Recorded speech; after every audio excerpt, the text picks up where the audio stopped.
स्वामी कुमारस्वामी गुजराती जय श्री स्वामी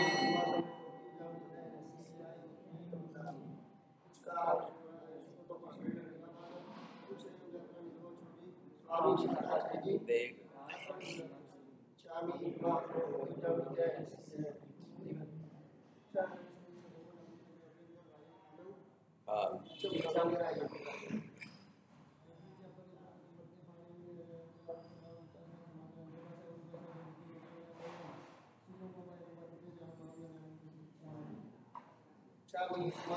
गुजराती जय श्री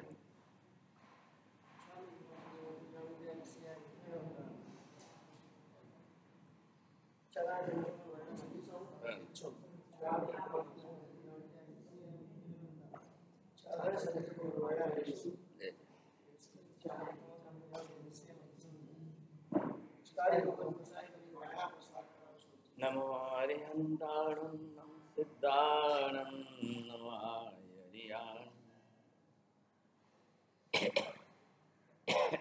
नमो वज्रायणं नमो लोहे सव्वसारणं एषु पञ्च नमोकारो सर्वपावपणासनं मङ्गलानं च सर्वेषु परमं वै मङ्गलम् जय जगदेव जोनि वियानो जगगुरो जगानन्द जगन्नाथो जगबन्धो जय जगप्रिया महोदय जय सुयान प्रभो तीर्थहराणं पश्चिमो जय जय गुरुलोकानं जय महत्वा महावीर कल्याणपादपारामं द्रुतगङ्गाहिमाचलं विश्वाम्भोजरविं देवं वन्देऽहं ज्ञातनन्दनं सर्वारिष्टप्रणाशाय सर्वाभीष्टार्थदाय सर्वलब्धिनिधानाय श्रीगौतमस्वामिने नमः श्रीसुधर्मस्वामिने नमः अज्ञानतिमिरान्धनं ज्ञानाञ्जनशलाकया नेत्रमुन्मीलितं येन तस्मै श्रीगुरवे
आप यहाँ पर चित्र देखेंगे, आपको ख्याल आएगा अलग अलग लोगों के अलग अलग प्रकार के जो आयुष्य है। अब इनके सबके आयुष्य के अंदर क्या क्या अंतर, क्या फर्क लग रहा है। संसार के अंदर जिनके जिस प्रकार का जैसा आयुष्य हो, लेकिन अब आयुष्य कर्म के ऊपर बाहर से दूसरे निमित्तों से, दूसरे कर्मों के योग संयोग से कोई न कोई प्रकार के आक्रमण उपक्रम आने ही आने। मान लो कि बहुत अच्छा छोटा सा है, लेकिन इसके ऊपर अभी कोई आक्रमण नहीं है और इसके जीवन में कभी थोड़े से आक्रमण आए। यहाँ हम इसको उपक्रम कह रहे हैं। अब ये उपक्रम अलग अलग प्रकार के कैसे होते हैं, तो इन उपक्रमों के अंदर जो विभाग बताए गए हैं,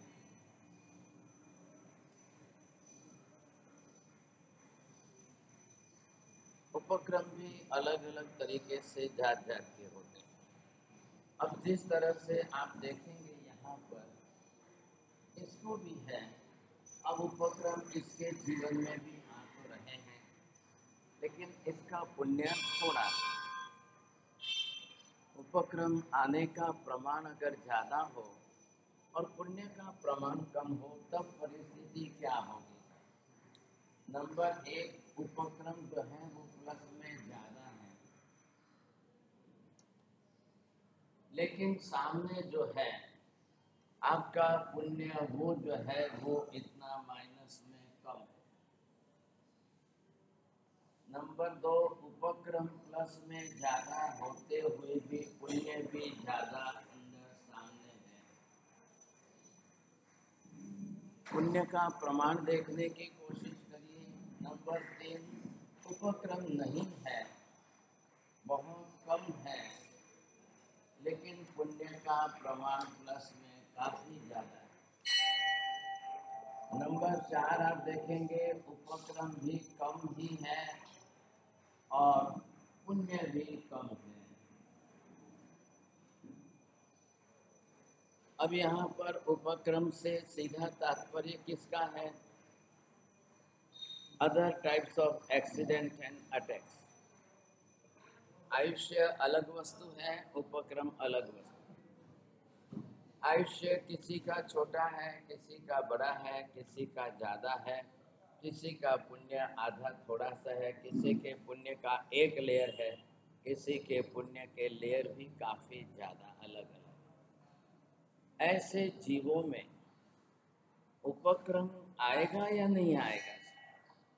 अशाता वेदनीय कर्म, मोहनीय कर्म, स्वभाव का, क्लेश कसाय का, कई कारण हैं, कई निमित्त। स्वाभाविक है क्लेश कसाय आदि की वृत्ति ज़्यादा रहेगी तो उपक्रम भी ज़्यादा आएगा। लेकिन पुण्य सामने सुरक्षा के लिए है कि नहीं? ये पुण्य कौन सा दिख रहा है आपको? सुरक्षा कवच, जेने तमे घणी वखत पूजनों राखड़ी बांधो छो, रक्षा पोटली बांधो। अब ये रक्षा पोटली आपकी रक्षा के लिए, किसकी रक्षा, किससे रक्षा,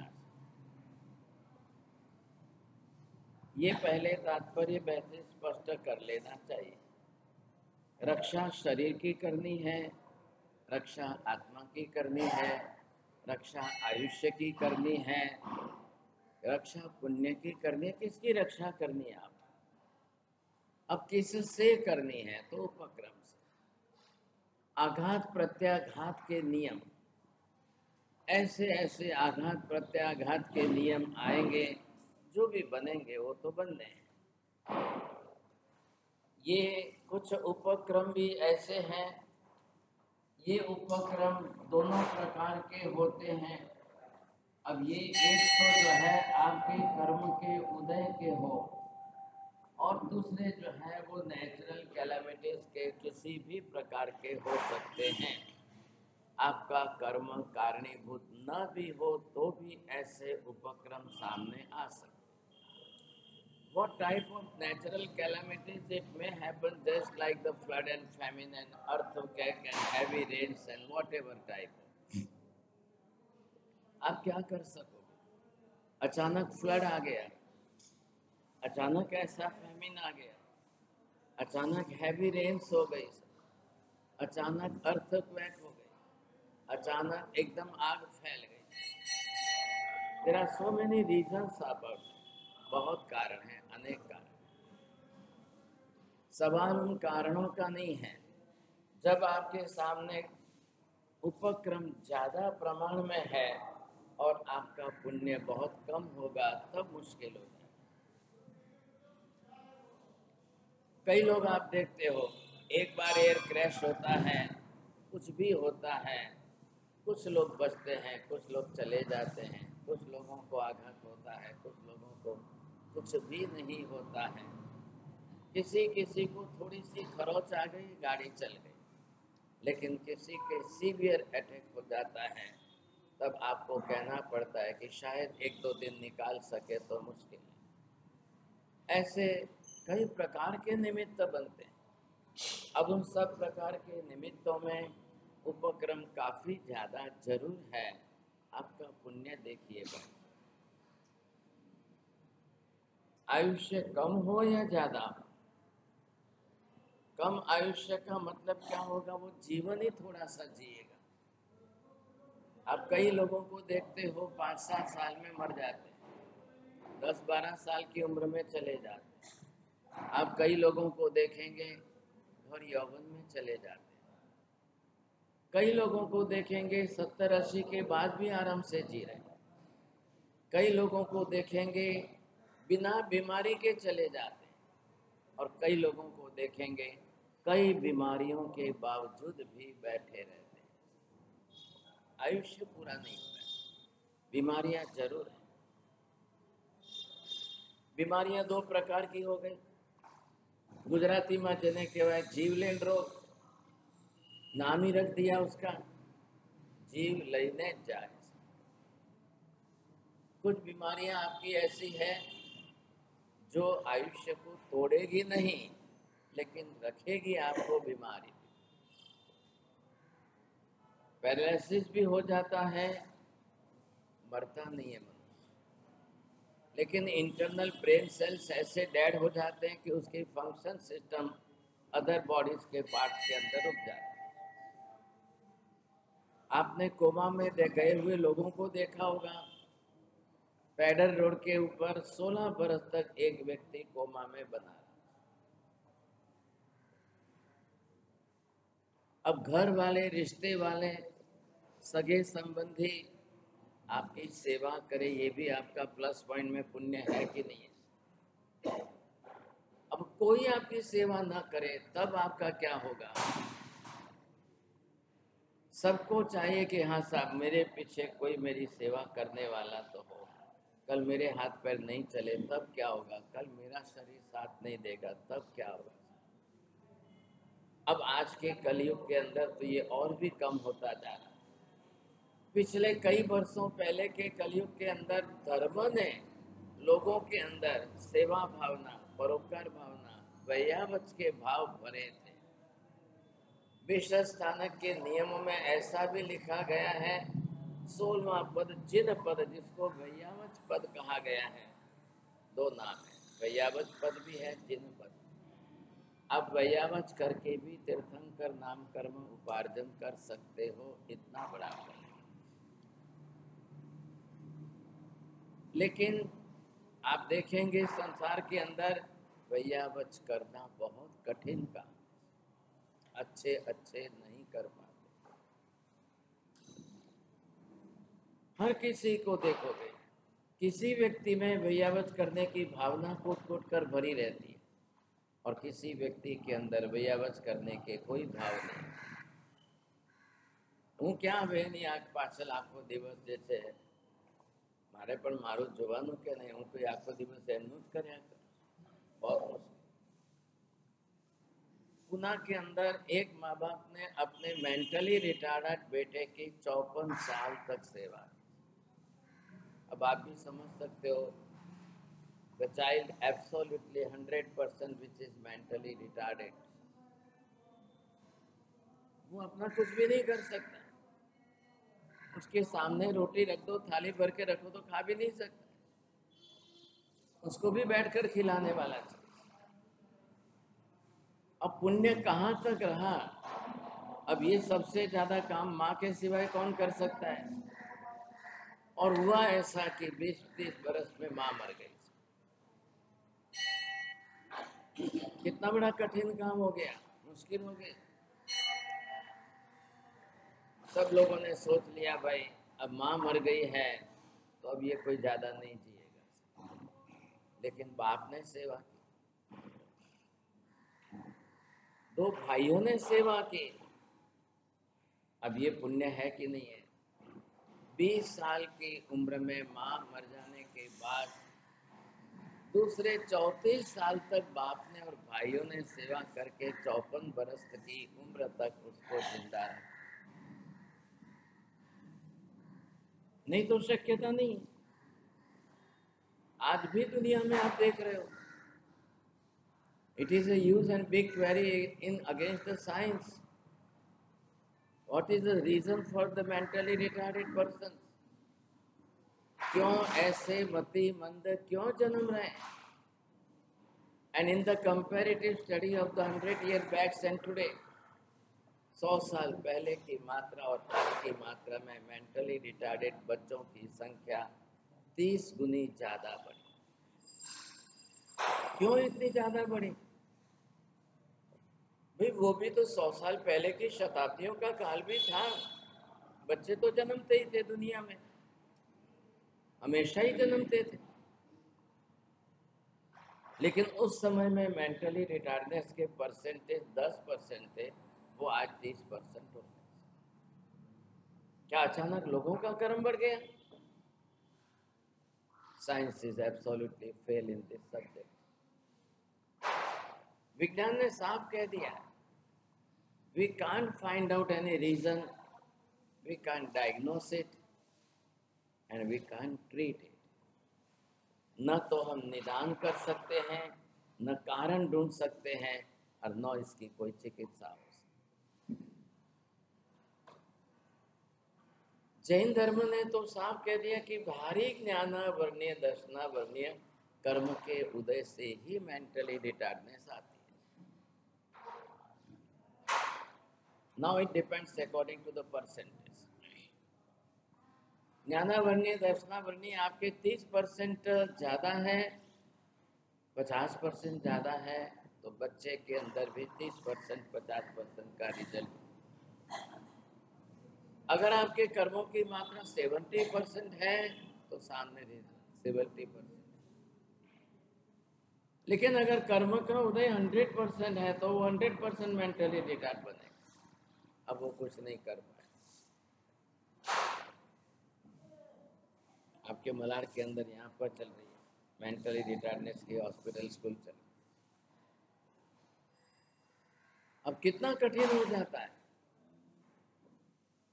हर एक मेंटली रिटार्डेड के बच्चे के पीछे कोई ना कोई उसका ध्यान रखने वाला अनिवार्य।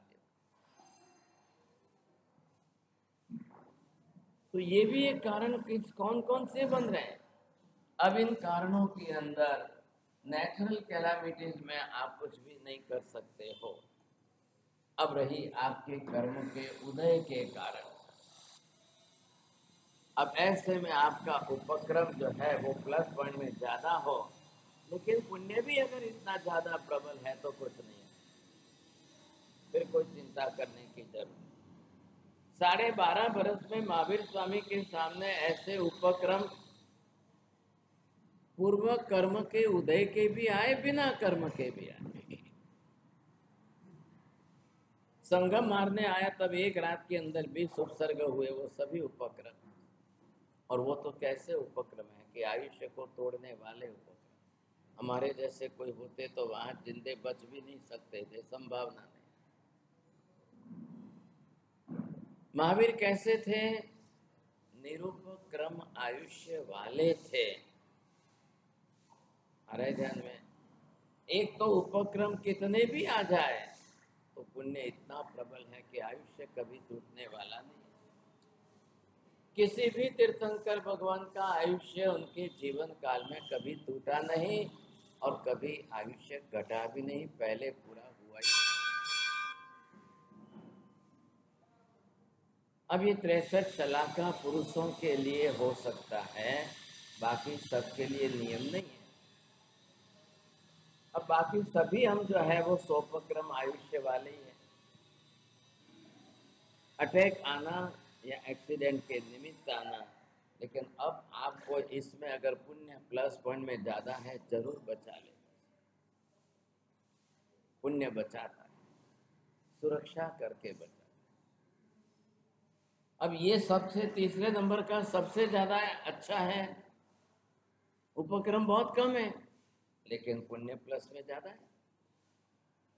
कई लोगों के जीवन में देखिए आप, पूरा जीवन जीते हुए सब एक बार भी हॉस्पिटल का मुंह नहीं देखा है, एक बार भी डॉक्टर का मुंह नहीं देखा है, एक बार भी जो है कोई गोली लेने की नौबत ही नहीं आई।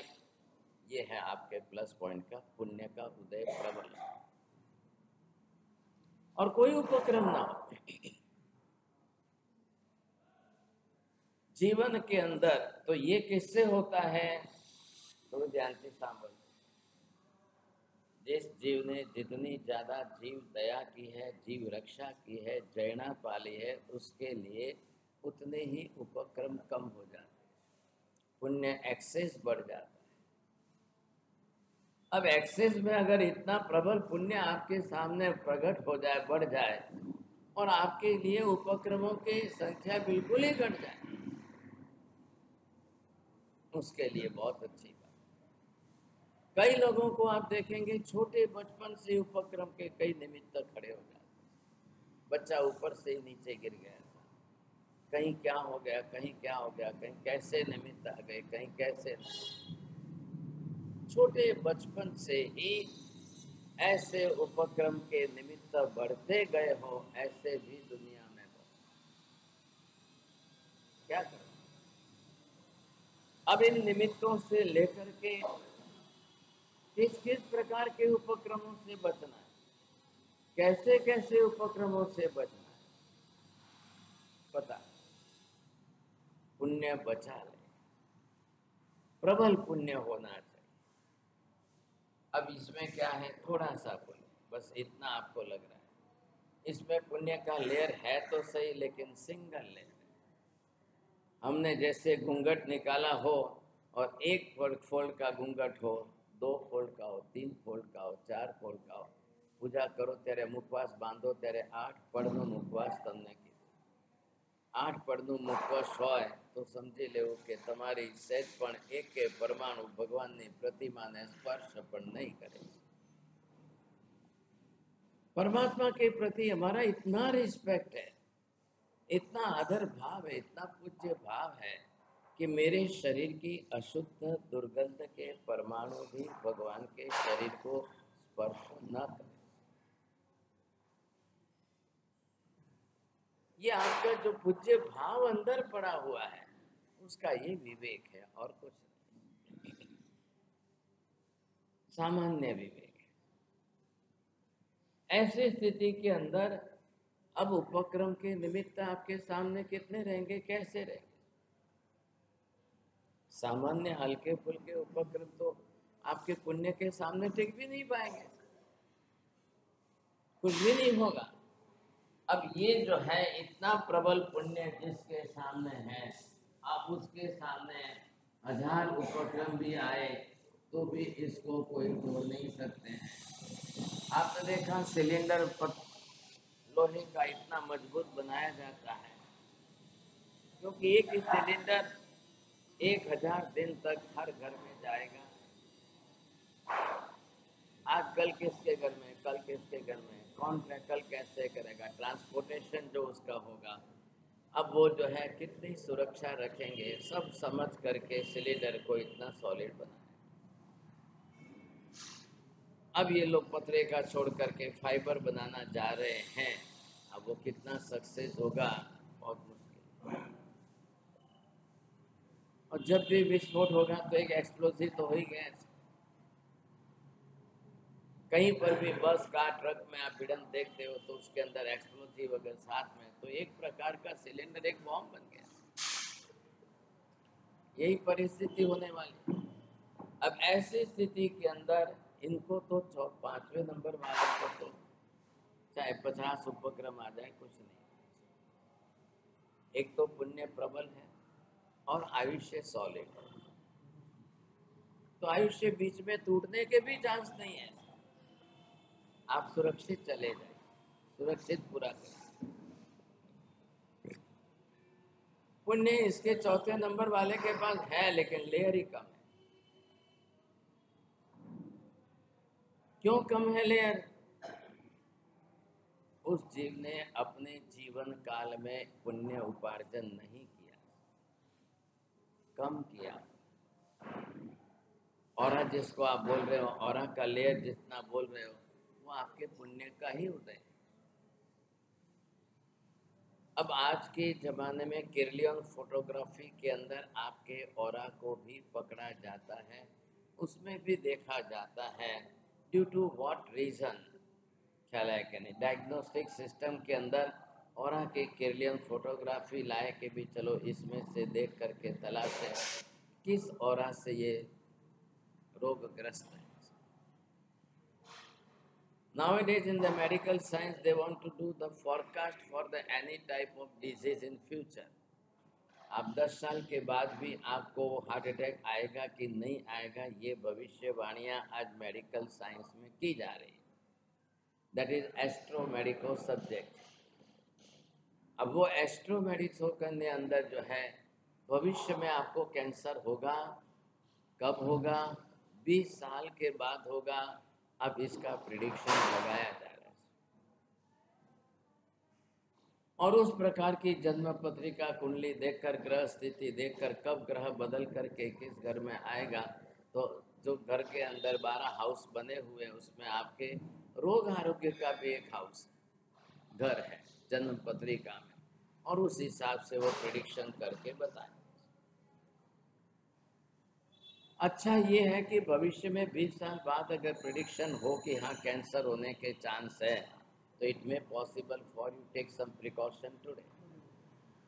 आज से आप अगर उसका प्रिकॉशन लेने लगो तो संभावना है कि शायद आप बचें। अगर नहीं बचे तो फिर मुश्किल है।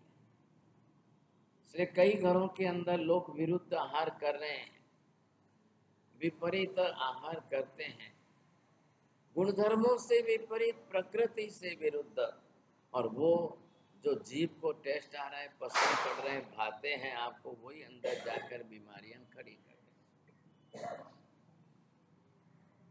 ऐसी परिस्थिति के अंदर ये समस्या बढ़ती जा रही है।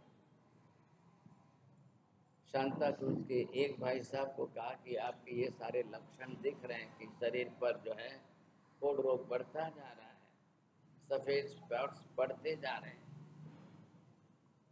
अब उनकी मानसिकता ही ऐसी हमारा सबब है, हाइट 65 थी गया, क्या लगन करवाना चाहिए तो था, वधे तो वधे। अरे भाई पहले से ही चेतो, आप तली हुई चीज़ें न खाओ, इसके साथ इसका विरुद्ध होता है न खाओ। હવે સાહેબ આખી જિંદગી ખાધી, હવે કંઈ છૂટે એમ છે? ઘણા લોકોને તલેલું છૂટતું નથી, छोड़ना नहीं चाहते हैं बिकॉज ऑफ मेंटली हैबिट। वो मेमोरी में सेट हो गया है।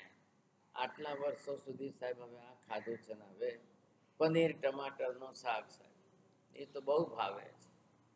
पनीर को टमाटर के अंदर करके उसको ऐसा बना दिया, ऐसा। अब महिला बनाती तो है लेकिन उनको समझ नहीं है क्या विरुद्ध था से ये समझ। कई होटलों में देख लिया तो ये भी बनाने लगते, कहीं जाकर के बाहर रास्ते पर या होटलों में देख लिया, उसके बाद में घर में कैसे बनाना। और कई घरों के अंदर विरुद्ध आहार की ऐसी रेसिपी बना रहे हैं कि घर में बनाएंगे 1 खाएंगे 10, बीमार पड़ रहे हैं 7, लेकिन वही चल रहा है। समझ नहीं है, बिल्कुल उसका कोई ज्ञान तो है नहीं। और होटल वाले सब चीज ज्ञान से आरोग्यदायक बनाते हैं, ऐसा तो हो ही नहीं सकता है। उनको तो टेस्ट से बनाया और माल खप गया, पैसे कमा लिए, खेल खत्म। वो क्यों ज्यादा चिंता करेंगे? आज जागे हूँ मैं तो जागे। बोलो हमें अरे डोकरा हुआ है तो ये हमें पूछ रहे कोई क्या ये परिस्थितियां इतनी विपरीत आएगी, इतनी विपरीत आएगी।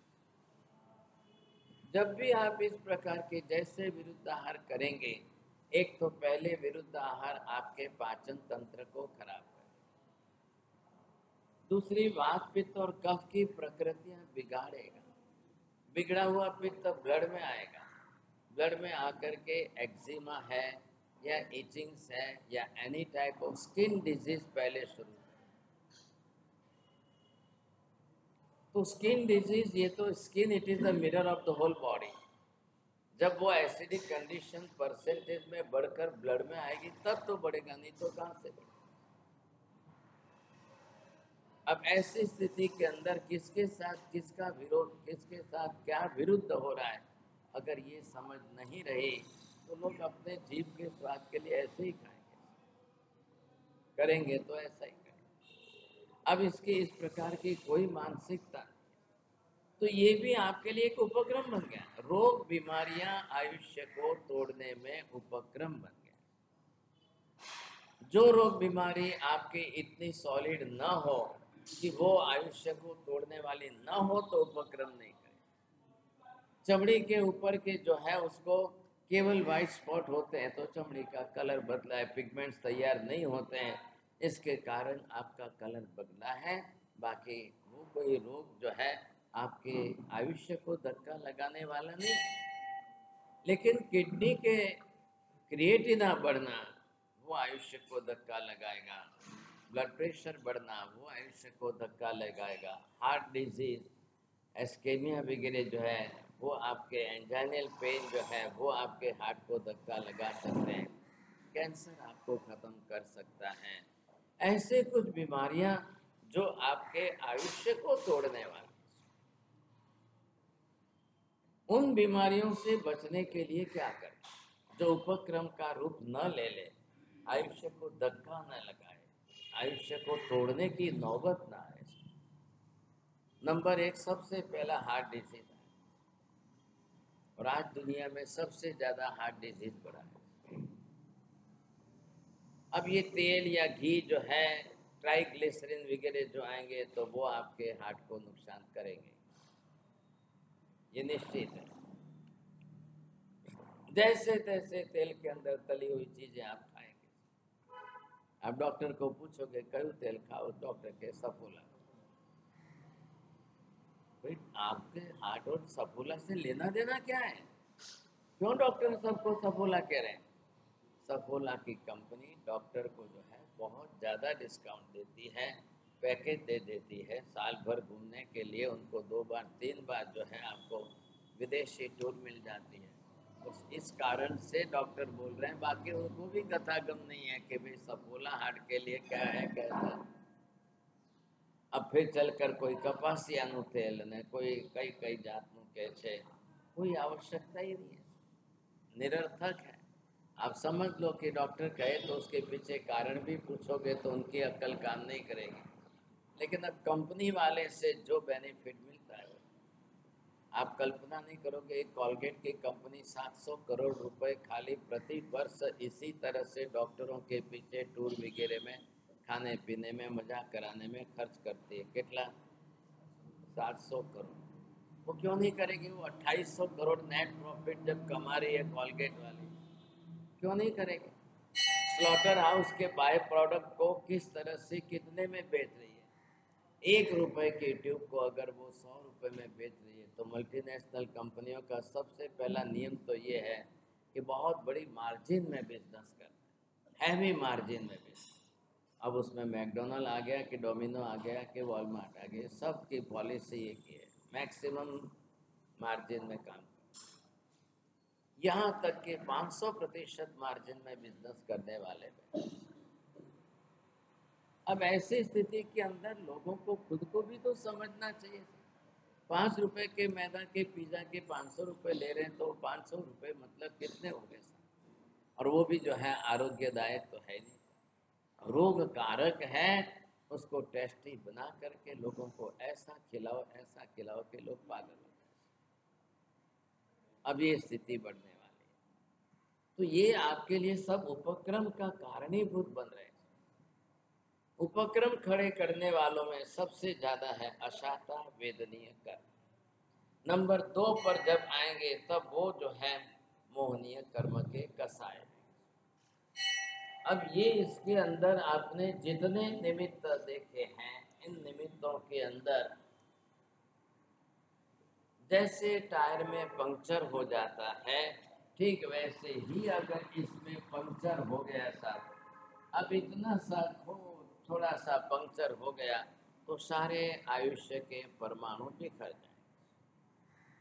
है तो कार्बन वर्गना के पुद्गल परमाणु है क्या? तो ये आपको जो है यहाँ से बिखर गए, अब वो निकल गए, आपका आयुष्य समाप्त। बस इस पूरे के अंदर आपको यहाँ इतना सा छेद है कि एक आयुष्य वो आपके श्वास के जरिए निकलते जाए, वो आपके आयुष्य का फल भोग है।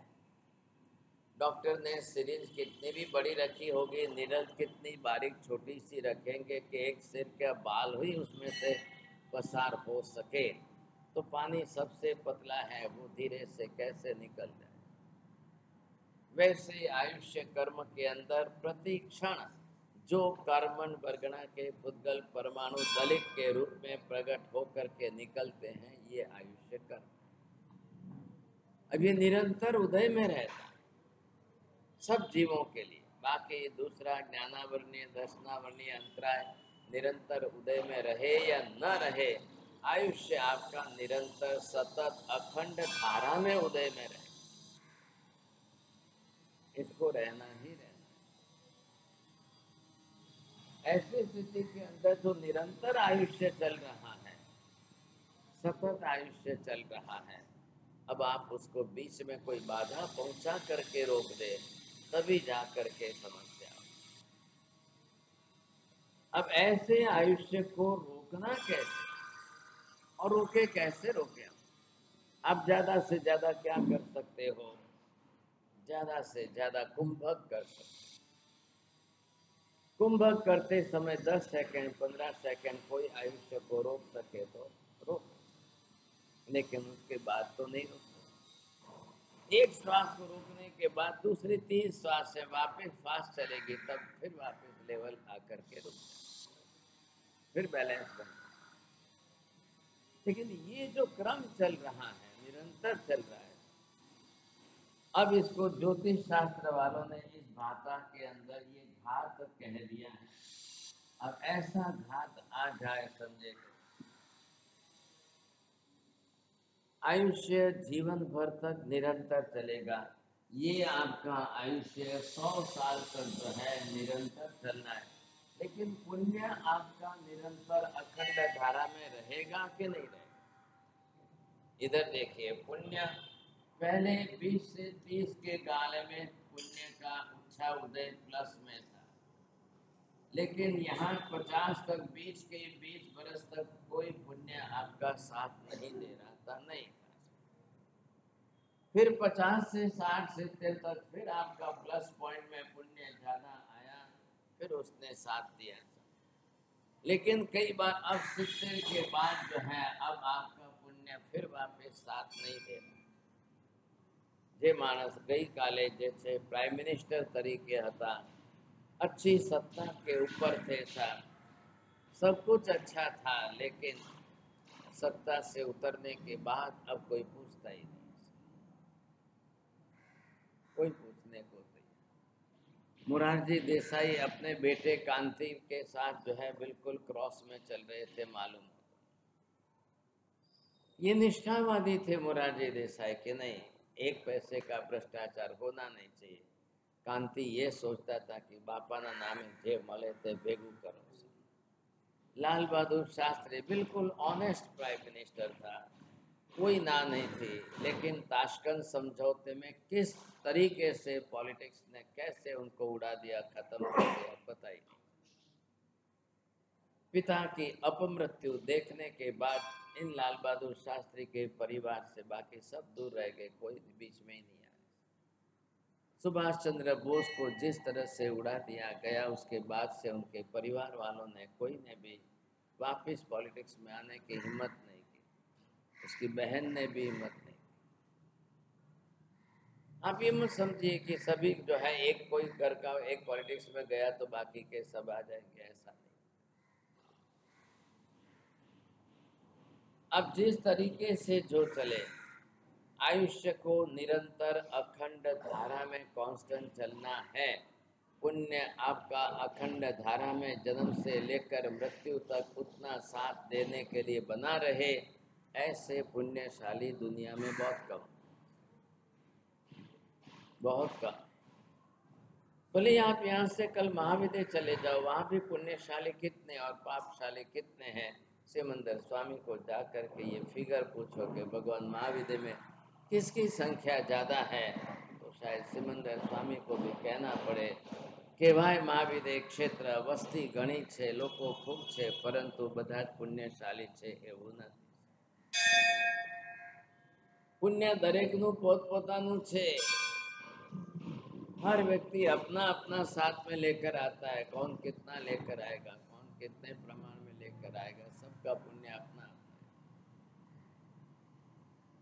अब सभी एक सरीखा, एक समान, एक जैसा पुण्य साथ में लेकर आए संभव। जैनों के लिए प्लस पॉइंट क्या है कि जीव रक्षा, जीव दया के संस्कार। हमारी शिक्षा इसी प्रकार की है। જેટલી વધારે જીવ રક્ષા પાલશો એટલું પુણ્યનું કવચ પણ તમારું સોલિડ બનશે। आपने किसी को नहीं मारा है तो कोई भी आपको नहीं मारेगा। आपने किसी की रक्षा की और किसी को बचाया है तो शायद संभावना है आपकी भी रक्षा करने वाले बहुत मिल जाएंगे। किसी निमित्त में आपको भी रक्षा करने वाले सहयोगी मिल जाएंगे। आज हम जिसकी बात करें, रक्षा पोटली भागशाली, एक जमानो હતો, एक काल હતો કે જ્યારે रक्षा पोटली कोई शुद्ध रीते घरे जाते बनाव और फिर आचार्य श्री मंत्र से अभिषिक्त करके देते थे और रक्षा होती थी। હવે આજે થઈ ગયું છે છાસ વારે ઉપયોગ, એટલે કોન્ટ્રાક્ટ બેઝ ઉપર એક સાથે બનાવવા આપી દે। 10 રૂપિયાની 100 અને 100 રૂપિયાની 1000 એ રીતે બનાવવા આપો એટલે કોન્ટ્રાક્ટ લઈ જાય છે। અંતરાયવાળા હોય કે ઝૂંપડપટ્ટીવાળા હોય કે જે હોય, આટલો એક કપડાનો ટુકડો આપી દીધો, એક દોરી આપી દીધી, બાંધીને લઈ આવે છે। બાંધનારા કોઈ ખોલીને જોતા નથી કે અંદર શું છે કે શું નહીં, કોઈને ખબર નથી। नियम ये है कि उसके अंदर कुछ ऐसे 7 तत्व बताए कि वो अंदर डालने जरूरी है। कोई ना कोई 7 तत्व अंदर जो है वो जरूरी है कि वो 7 तत्व, और फिर वो आपको मंत्रों से अभिषिक्त करके करे, तब जाकर कोई परिणाम आए। હવે આ થઈ ગયો ધંધો, થઈ ગયો ભાગશાળી। હવે 10 રૂપિયાની 100 બનાવવાની છે એટલે એક નવા પૈસાની એક પડતી હોય તો કરવાનું શું? મટીરિયલ તમે લાવીને આપો એટલે લાલ ટુકડાને ફટફટ બાંધીને આખા દિવસમાં કોઈને 200-500 કમાવાના હોય તો એ અંતરાયના દિવસો પણ શું કરવા છોડે કે મારા તો રોજના 200-500 રૂપિયા જાય છે ને, એટલે એ શું કામ છે? તમે તમારે શું મતલબ છે દુકાનદારને? રોજની કેટલી જોઈએ છે? આ તમને 1 લાખ लावे आप। बात पूरी हो गई। अब सब जने वहाँ से ले जा करके आज इनका पूजन है, आज यहाँ पूजन है, आज इनका पूजन है, आज यहाँ पूजन है, जय। वो राजी होते हैं साहब कि हमको रक्षा पोटली। एक भाई कहते साहब हूँ 50 વર્ષથી रक्षा पोटली बांधું, મને તો ચાલે જ નહીં સાહેબ, હું તો જે મહારાજ પાસે જઉં બધાની લઉં છું। એક મહારાજ લાલ આપે, બીજા મહારાજ પીલી આપે, એક મહારાજ છે બીજા કલરની આપે છે, एक સાથે લાવી બધાને બાંધું સાહેબ, કોઈની તો અસર થશે, આપણે શું કામ છે, આપણે તો બસ। अब ऐसी ब्लाइंड फेथ के कारण ये दुकानें ज्यादा चलती रहे। There is no any other alternative. जितनी ब्लाइंड फेथ है, और ब्लाइंड फेथ में स्त्री वर्ग सबसे ज्यादा है, तो उनको जो है इसी अंधश्रद्धा पर चलना है। वो जाएगी तो एक साथ में 5-7 लाएगी। मारा दीकराने पण छे, मारी एक दीकरी अमदावाद छे ने मोकलावानी छे, अने जमाईने पण बांधवानी छे, आम ने तेम करीने बधा। बोले जमाई ना पाड़े छे के तमे शुं करवा मोकलावो? ના તમે બાંધો તો સહી, ના તમે બાંધો તો પેલે જમીન ना पाड़े છે। હવે શું કરવું શું समझाएं। अब इन परिस्थितियों के अंदर मोह माया तो कोई कम होती नहीं है लोगों की, और स्वयं कोई जीव रक्षा करने के लिए तैयार नहीं। स्वयं घर के अंदर देखो तो कॉकरोच मारने के लिए पहले जो है वो सब कुछ कराने को तैयार है। अब जहाँ जितने जीवों की हिंसा करने का प्रमाण बढ़ेगा तो आपके लिए भी तो उपक्रम का प्रमाण बढ़ेगा। अब उपक्रम के निमित्त ज्यादा बढ़ेंगे तो पुण्य कहाँ से लाओ। अब जब जीव इंसाफ ज्यादा की है तो वो भी कर्म आपके साथ ज्यादा बंधा हुआ रहेगा। एवा जीवो जे छे अशाता वेदनीय વધારે ઉપાર્જન કરે કે અંતરાય કર્મ વધારે। હવે એ કર્મ ઉદયમાં આવે ત્યારે એનું આયુષ્ય તોડવા માટે ફરી નિમિત્તો બનીને ઉભા રહે। लेकिन हमको कोई ऐसा कार्य कारण भाव नहीं बैठेगा, पूर्व भोग का देख करके कारण समझ नहीं पाएंगे कि हाँ साहब इस कर्म के कारण या इसके कारण ऐसा हुआ है, कोई समझ नहीं। चलता है चलते रहता है। अगर ये सही ढंग से व्यवस्थित पाला भी जाए तो उपक्रम की जो घात होती है आप उस घात को टाल सकते हो। ज्योतिषी आपको बताएगा, पामिस्ट आपको बताएंगे તમારે અહીંયા આ રેખામાં આ ઘાત છે, અહીંયા આ રેખામાં આ ઘાત છે, અગર તમે આ પાર કરી જાઓ તો તમને એટલા વર્ષ થશે। એક ઘાત તમારી 40માં આવવાની છે, એક ઘાત તમારી 60માં આવવાની છે, ત્રીજી ઘાત તમારી 73માં લખેલી છે। જો આ क्रॉस થઈ જાય તો તમે જે છે આટલું આયુષ્ય પૂરું કરી શકો। अब उनको ये बोलो कि भाई क्रॉस कैसे हो जाएगी, ये हमने खबर नहीं। તમે हनुमान चालीसा वाँचता रहो, महामृत्युंजय का जप करते रहो और हनुमान चालीसा पढ़ते रहो, आपको दो काम करना। હવે શું કરવું, એટલે ત્યાં બધું ડિપાર્ટમેન્ટ ડિવિઝન કરેલું છે। ગણપતિનું સ્તોત્ર ક્યારે કરવું, અંબિકા દુર્ગાનું ક્યારે કરવું અને હનુમાન ચાલીસા ક્યારે કરવું, ત્રણેયનું વિભાગ કરી રાખેલું છે। એટલે જ્યારે કોઈ પેશન્ટ આવે તો આ ત્રણ દવામાંથી કોઈને કંઈ ના કંઈ તો આપતા જ। आता तुम्ही काय करायचंय, प्रत्येक शनिवारी जाऊन तिथे हे तेल चढवान तुम्हाला उदबत्ती लावायची, झालं।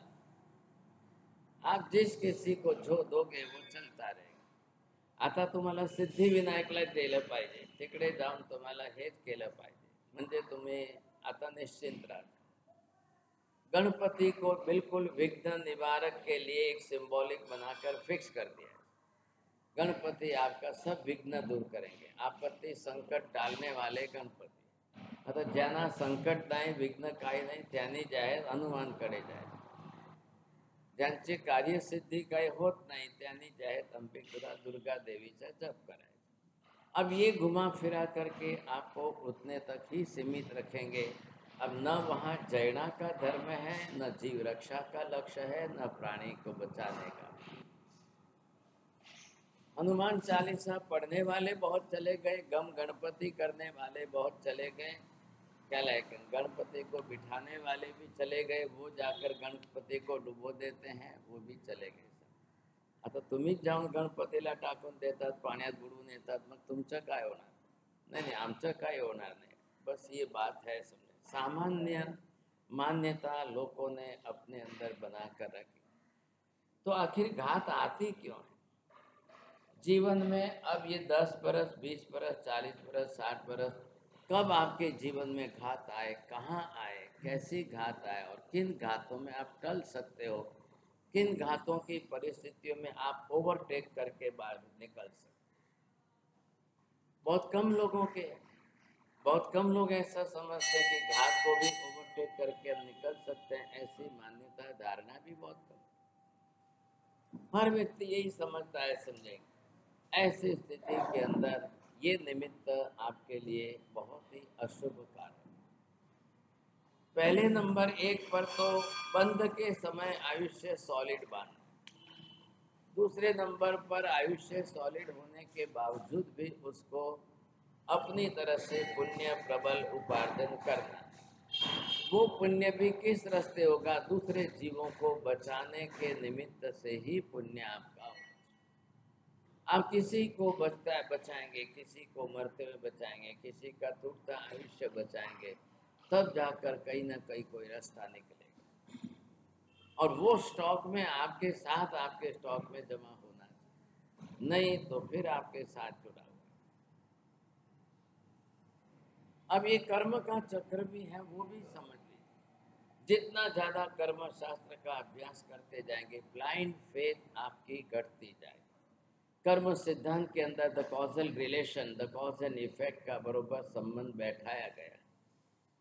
इस प्रकार की कर्म प्रकृति के उद्देश्य से ऐसी कर्म प्रवृत्ति बनेगी जीवन, और ऐसी प्रवृत्ति के पीछे जीवों के ऐसी ऐसी कर्म की प्रकृति बनी रहती है।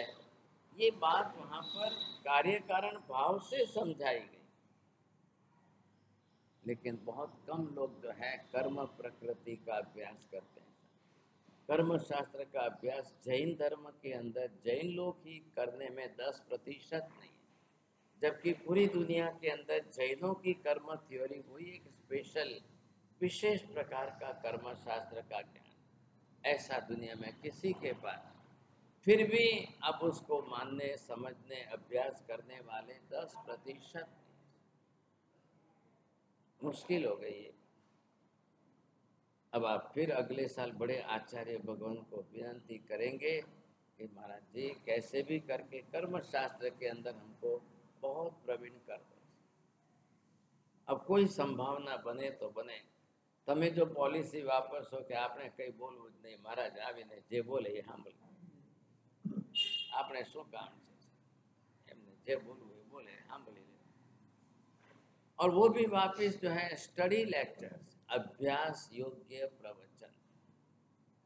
एक प्रवचन तो खाली सुन लिया, काम हो गया। एक प्रवचन के अंदर कोई अभ्यास नहीं किया, સાંભળ્યું ને ગયા, કાલે શું સાંભળ્યું તો એ જ ખબર નથી, તો પછી તમે રોજ આવો, રોજ બેસો, રોજ સાંભળો, રોજ જાઓ। एक प्रवचन उस लेवल का है कि मुझे अभ्यास करना है, कल जो था उससे आगे कैसे बढ़ा, उसके बाद मेरा अभ्यास कितना बढ़ा।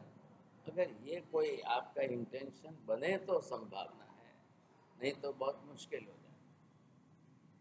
इस तरीके से अगर आप करोगे तो अभ्यास के साथ आपका ज्ञान बढ़ना, नहीं तो नहीं बनेगा। अब बात कहाँ आ रही है? हम आयुष्य कर्म कब बांधे? कब बांधने के अंदर नॉट द फिक्स डेट आपकी नहीं है। शायद आयुष्य टूटने की, शायद आयुष्य समाप्त होने की डेट फिक्स हो सकती है, लेकिन आयुष्य बांधने की डेट फिक्स नहीं हो। टूटने के निमित्त तो कोई भी आएंगे, और ये रनिंग चल रही है, इसका कैलकुलेशन करके आप कहो कि हाँ साहब ये इतने काल तक ऐसे चलेगी, ऐसे चलेगी, इतने टाइम तक इस तरह से। लेकिन जब उसके पहले नया बांधने की बात आती है तो नंबर एक, सबसे पहले समझिए दुनिया के किसी धर्म ने ये गणित समझाया ही नहीं है। मरने के पहले नया आयुष्य बांध करके जीव जाएगा, ये बात दुनिया का एक भी धर्म नहीं कर रहा है, कोई कहता ही नहीं है, किसी ने कोई बात नहीं। परम सौभाग्य जैनों का इसलिए है कि भगवान केवल ज्ञानी होने के कारण इतनी सूक्ष्म बारीकाई से जब उन्होंने देखा है तब उनके समझ में स्पष्ट आया है, और तब उन्होंने जगत के समस्त जीवों के लिए ज्ञान दिया। मरने के पहले जीव अगले भव का आयुष्य बांध के ही मरता है। कर्तृत्ववादी धर्मों ने व्यवस्था क्या बैठा दी? ऊपर वाला तैयार बैठा है, जब जो भी जाएगा उसको लिख कर चिट्ठी दे देगा, भैया तेरे को इतने बरस जीना है। जैन धर्म में सबसे बड़ी बात कार्य कारण भाव से सिद्धांत बनाकर बैठाए गए। दूसरी तरफ क्या है कि ईश्वर ही महत्वपूर्ण है, वहाँ कर्म नहीं माना है तो ईश्वर के नाम पर जो बात बैठा वो बैठ जाएगी। कोई भी वहाँ बॉलिंग करने के पहले ईश्वर का नाम लेके बोलो, बस बात बैठ गई। अब लोग उसका विरोध करेंगे, तब तुम्हें नास्तिक, तुम्हें देवाला ईश्वर को मानते नहीं हो, ये करके आपको कह देंगे। कई लोग ऐसा करें, अपनी बातों को भी ट्रेडमार्क लगा करके बेच रहे हैं। अब ट्रेडमार्क किसी का लग दिया, फिर बाद में आपका सब। यूपी में સૌથી મોટો ધંધો આ છે, ખાલી કેપ્સ્યુલો કંપનીઓ પાસેથી લાવવાની ને હળદર ને મીઠું ભેગું કરીને ભરી દીધું એટલે कैप्सूल થઈ। आटा में हल्दी डाल करके भी भर दो तो भी कैप्सूल हो गई। अब कैप्सूल मिलती है स्लॉटर हाउस का बाय प्रोडक्ट है, जो जिलेटिन उसका मेन जो है घटक, वो भी कत्ल खाने का बाय प्रोडक्ट है। अब कत्ल खाने तो बंद हो नहीं रहे साहब, लाखों करोड़ों प्राणी कटते जा रहे हैं, तो उसके बाय प्रोडक्ट में से साइड में कई चीजें बनती जाए। जैन लिख ले रहे, जैनो खाए छे कैप्सूल, कोई विचार नहीं है, कोई विचार नहीं है साहब। जैन लोग भी कोई पर कैप्सूल में, कैप्सूल तो एक बाहर का कवच है, अंदर की दवा जो है वो महत्वपूर्ण है, लेकिन लोग धड़ा से खा रहे हैं बिना कारण। अपने शरीर में ये कैप्सूल जाकर के 12 घंटे पड़ी रहेगी, पिघल करके फूटने के बाद दवाई निकल जाएगी, और अब उसको रबर फॉर्म वाले प्लास्टिक को पिघला करके शरीर से बाहर फेंकना पड़ेगा, कोई रास्ता नहीं। लेकिन फिर भी हम लोग इस तरह से पहले से आयुर्वेद शास्त्र के अंदर वैद्यों ने क्या बनाया था, डायरेक्ट चूर्ण जो है उसकी फाकी बनाकर ले लो। आप डायरेक्ट चूर्ण को पानी में घोल कर लीजिए या आप पानी के साथ में लीजिए, जैसे लेना है, लेकिन वहाँ किसी की आवश्यकता साधन सामग्रियों की नहीं थी। अब आधुनिक जमाने के अंदर उसको कैप्सूल फॉर्म में ला कर दिया, लोग उसको सोफिस्टिकेटेड समझ रहे हैं। बिल्कुल पिघले। अब कोई कितनी गूगल उसमें ज़्यादा है तो वो पत्थर जैसी सॉलिड बन जाएगी। महायोगराज गूगल है, जो गूगल प्रिपरेशन है वो इतने सॉलिड बन जाएगी कि शायद उसको पिघलने में टाइम ज़्यादा लगे। पिघलेंगी तो सही सा, ना तो नहीं है, लेकिन वो टाइम ज़्यादा लेगी। और उसी को अगर पहले ही पाउडर करके उबाल करके गर्म पानी में ले लो तो तुरंत इफेक्ट, ना तो है नहीं।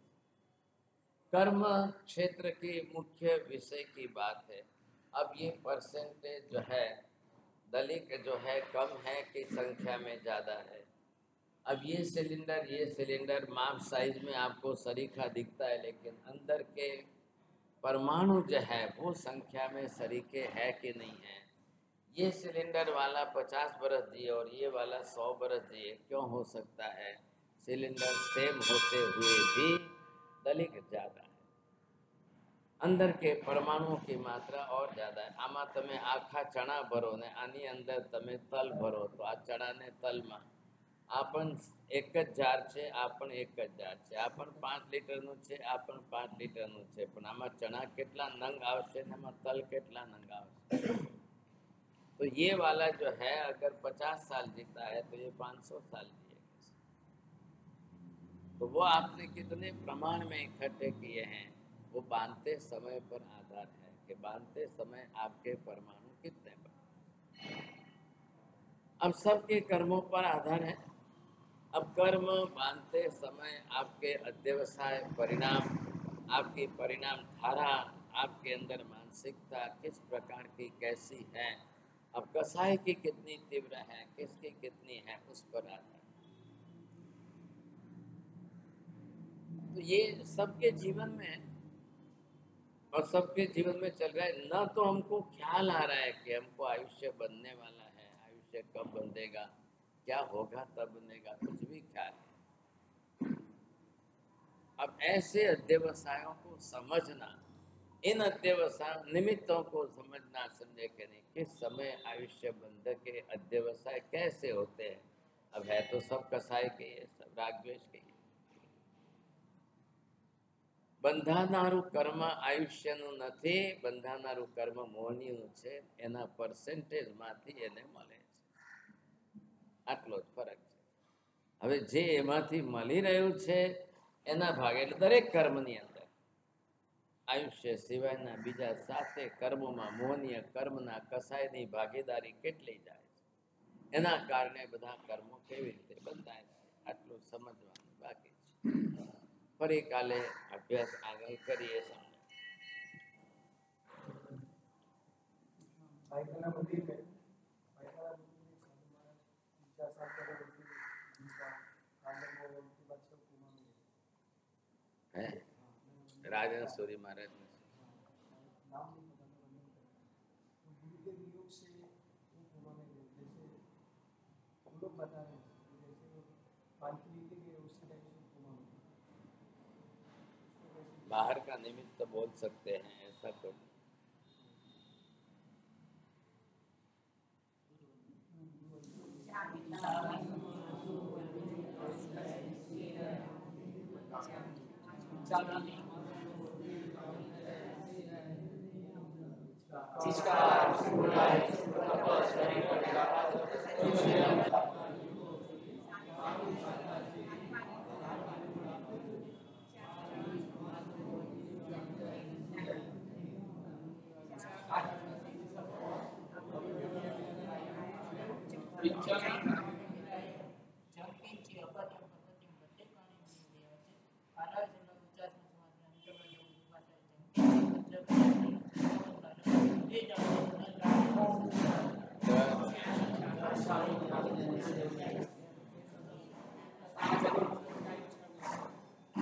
गए दिनोगार से बोर से झाट बोर से सरोगे बोर से बचकाए गए सरे जबे प्यार अंते प्यार सागर उदान सबस्ता देरम आए बिलम बचका भी गयो तान ने वाले के काष्टम बेष्टम बचकाए देविया प्यार मसम कायम सागर नाउटन सन गुरु ने बारिकम सबस्ता देगन पानस लेवनच बहुलेनवा ससितमा सितमा मुक्तिदे सर्व मंगल मांगल्यम सर्व कल्याण कारणम प्रधानम सर्वधर्माणां जैनं जयति शासनम्।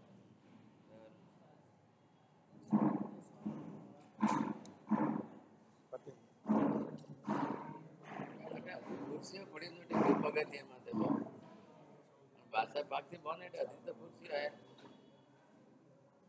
બડે બેરો આવે જાય રસ્તો બંધ આવે